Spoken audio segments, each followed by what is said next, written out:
Hello everyone, welcome to pharma with Karuna. आज हम master of pharmacy का फार्मास्यूटिक सब्जेक्ट का यूनिट 1 लेने जा रहे हैं, जिसका इंट्रोडक्शन पार्ट हमारा पार्ट 1 में हो चुका है। आज हम जो करेंगे थ्योरी और लॉस। थ्योरी पार्ट भी हमने कल कर लिया था, आज हम इसका कुछ पार्ट रह गया था वो और लॉस कंप्लीट करेंगे।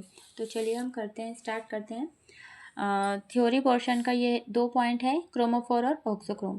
तो चलिए देख लेते हैं क्रोमोफोर क्या होता है। Chromophore are covalently bonded moieties with any compound and responsible for absorption of UV visible radiation. Chromophore ऐसे कोवलेंट बॉन्ड और moieties होते हैं जो UV विजिबल रेडिएशन जो रहती है इसमें एब्जॉर्प्शन में हेल्प कराते हैं, है ना। ऐसे मोइटी और कंपाउंड होते हैं जो इसमें जो एब्जॉर्प्शन होता है उसमें हेल्पफुल रहते हैं, एब्जॉर्प्शन कराने में ये हेल्प करते हैं। इसके एग्जाम्पल है एल्डिहाइड और इथाइलिन। ऑक्सोक्रोम क्या होते हैं? Auxochrome are any moiety which does not show any specific colour और any absorption when separated. Auxochrome ऐसे मोइटीज होते हैं जो खुद तो कोई कलर शो नहीं करते हैं और जब ये सिंगल रहते हैं तो खुद से कोई कलर शो नहीं करते हैं, बट ये कंबाइन होते हैं। When combine with any chromophore it increase the absorption bye formation of new chromophore. But जब ये कंबाइन होते हैं तो ये क्या करते हैं, एब्जॉर्प्शन बढ़ा देते हैं और एक क्रोमोफोर की एब्जॉर्प्शन बढ़ा देते हैं और एक न्यू क्रोमोफोर का फॉर्मेशन होता है। इसके एग्जाम्पल है NH2OH। ओके, तो इसमें मेन डिफरेंस यही है।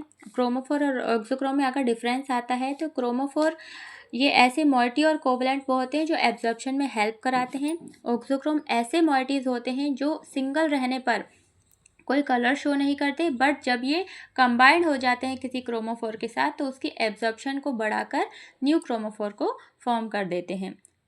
एंड इसके एग्जाम्पल होते हैं ये। ओके, नाउ चलिए ये हमारा कंप्लीट होता है यहाँ पर क्रोमोफोर और ऑक्सोक्रोम। अब हम देख लेते हैं एब्जॉर्प्शन लॉ कौन कौन से हैं। एब्जॉर्प्शन लॉ 2 टाइप्स के होते हैं, लैम्बर्ट लॉ और बियर्ट लॉ। लैम्बर्ट लॉ क्या होता है? According to this law when a beam of monochromatic radiation is passed through the absorbing medium, then decrease in the intensity of radiation will be directly proportional to the thickness of the solution. तो क्या कह रहा है Lambert law? क्या कहता है? L means Lambert law, ये आप याद रखिएगा। तो जैसे कोई भी सॉल्यूशन है, यहाँ से हमने लाइट पास कराई, जितना ज़्यादा विस्कस सॉल्यूशन रहेगा उतनी कम क्या होगी, इसकी एब्जॉर्प्शन होगी, है ना। जैसे हमने जितना गाढ़ा सॉल्यूशन रहेगा उतना कम एब्जॉर्प्शन होगा, और जितना पतला रहेगा उतना ज़्यादा एब्जॉर्प्शन होगा, है ना। तो क्या बोलने को क्या है, according to this law when beam of monochromatic radiation is passed through the absorbing medium.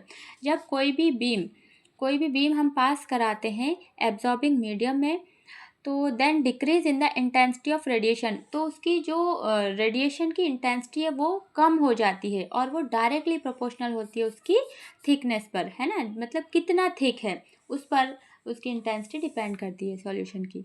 तो इसमें हम लिख लेते हैं A is directly proportional to L.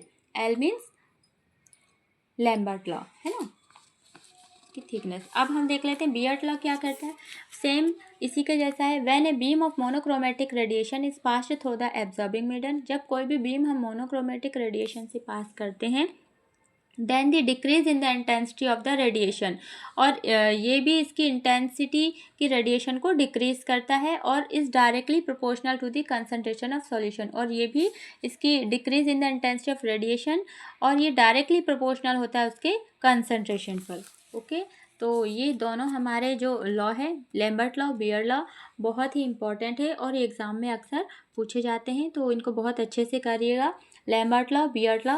अब इसको कुछ नहीं करना है हमें, ये दोनों लॉ कंबाइंड फॉर्म में यहाँ पर लिख देना है और थ्योरी में हम यही लिखेंगे। Okay, now thank you.